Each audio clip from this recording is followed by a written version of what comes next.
রাত হলে যে কোথায় থেকে এত ক্ষুধা পেটের মধ্যে আসে আমি এটাই বুঝি না। মানে ক্ষুধার জ্বালায় কোনোভাবেই টিকা যায় না, বিশেষ করে রাত্রে 12টা একটা সময়। আসসালামু আলাইকুম, সবাই কেমন আছেন? আপনাদের রিফা আপি চলে আসছে একটা নতুন ভিডিও নিয়ে। তো দেখতেই পাচ্ছেন যে এখন বাজে হচ্ছে রাত্রে 12:30 প্রায়। এই রাতের বেলা আমার এত পরিমাণে ক্ষুধা পাইছে যে কি বলবো। ক্ষুধার জ্বালায় আমি কোনোভাবেই টিকতে পারতেছিলাম না। মনে চাচ্ছিল যে আমি সামনে যা যা পাবো সব একদম খেয়ে ফেলবো। কোনো কিছু না ভেবেই ফ্রিজের উপর হামলা করলাম, দেখি যে ফ্রিজে কি কি আছে, বাট ফ্রিজের মধ্যে খুঁজে কিছুই পাচ্ছিলাম না। অনেক খুঁজতে খুঁজতে এক প্যাকেট চিকেন পেলাম। ভাবলাম যে চিকেন দিয়ে কিছু একটা করে খাওয়া যাক, একদম ইজি পিজি। এত বেশি ক্ষুধা পেয়েছে আমি খুবই ঝামেলার মধ্যে যাব না, খুবই ইজি ভাবে কিছু একটা করার চেষ্টা করব। চিন্তা করে দেখলাম যে মিট বক্স বানানো যাক। মিট বক্স বানাতে আসলে বেশি সময় লাগে না, বেশি উপকরণও লাগে না। যেহেতু আমার অনেক বেশি ক্ষুধা পেয়েছে, যত সহজভাবে যত ইজি পিজি ভাবে করা যায়। তো মিট বক্স বানানোর জন্য লাগবে হচ্ছে আমাদের আলু। তো আমি আলুগুলো নিয়ে গেলাম। আলুগুলোকে এখন আমি সুন্দর মতো ছিলে নিব, তারপরে এগুলোকে আমি টুকরো টুকরো করে কেটে নেব। তোমরা চাইলে এটাকে ফ্রেঞ্চ ফ্রাইয়ের মতো করেও কাটতে পারো, যার যেভাবে ইচ্ছা সেভাবে কাটা যাবে। আমি আমার এভাবে করে ভালো লাগছে তাই কাটছি। এখন এগুলোকে আমি পানির মধ্যে লবণ দিয়ে হালকা সিদ্ধ করে নিব।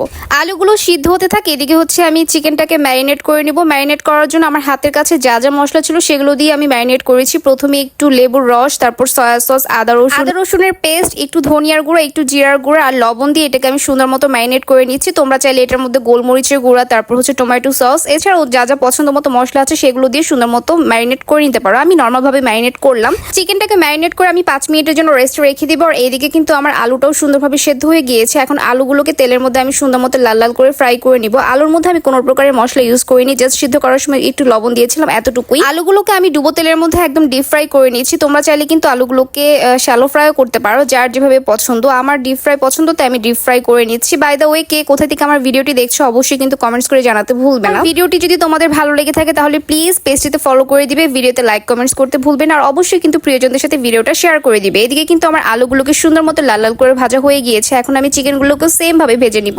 বাই দ্য ওয়ে, এদিকে কিন্তু আমি চিকেনের একদম সলিড পিসগুলো নিইনি, যা যা ছিল আমি সবকিছু নিয়েছি, যেমন হাড্ডি মাংস সব একসাথে মিক্সড করে নিয়েছি। যেহেতু বাসায় বানাচ্ছি আমার এত একদম সলিড চিকেনের দরকার নাই, আমার হাড্ডি খেতে এমনি তো খুব ভালো লাগে। তো প্লিজ হাড্ডি সহ চিকেন নিয়েছি দেখে এটা আবার কেউ জাজ করতে যাবেন না। বাই দ্য ওয়ে, এদিকে কিন্তু চিকেনগুলোকে সুন্দর মতো ভাজা হয়ে গিয়েছে, আলুও ভাজা হয়ে গিয়েছে, চিকেনও ভাজা হয়ে গিয়েছে। এখন জাস্ট মিক্স করার পালা। প্রথমে আমি দিয়ে দিব হচ্ছে টমেটো সস। তোমরা এখানে কিন্তু তোমাদের ইচ্ছা মতো সস দিতে পারো, যেমন tomato sauce, chilli sauce, mayonnaise.